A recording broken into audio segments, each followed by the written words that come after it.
para o presidente Lula, possibilidades ali de corte de gastos. A questão é que quem vai dar o aval para seguir em frente com essas propostas é o presidente da República, Tello Cury. Vamos olhar então mais sobre essas contas públicas, porque o governo tem uma meta para 2024, que é zerar o déficit.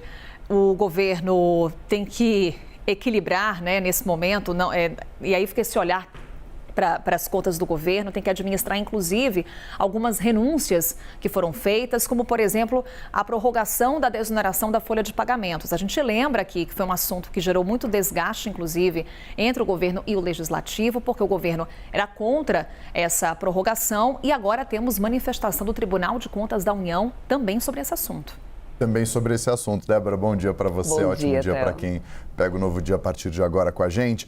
Olha, eu e o Daniel Rittner, a gente escreveu ontem algumas matérias com relação a esse assunto sobre a postura do Tribunal de Contas da União, a posição do TCU, mais especificamente do ministro Vital do Rego, que é o relator responsável por analisar as contas do governo do presidente Lula com relação a 2023. As contas foram aprovadas com ressalvas e alguns alertas.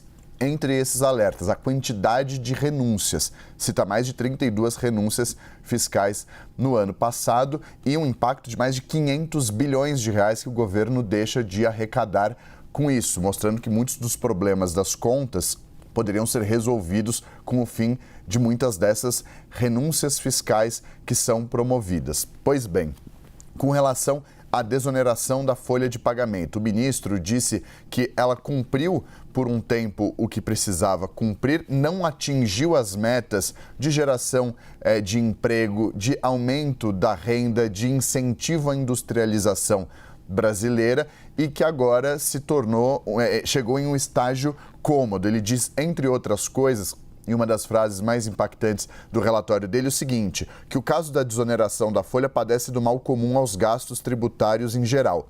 Causa a diminuição das receitas públicas, obrigando o governo a recorrer ao balcão da dívida, onde precisa pagar o alto preço dos encargos, sem que haja comprovação de que os resultados da política de incentivo valham a pena,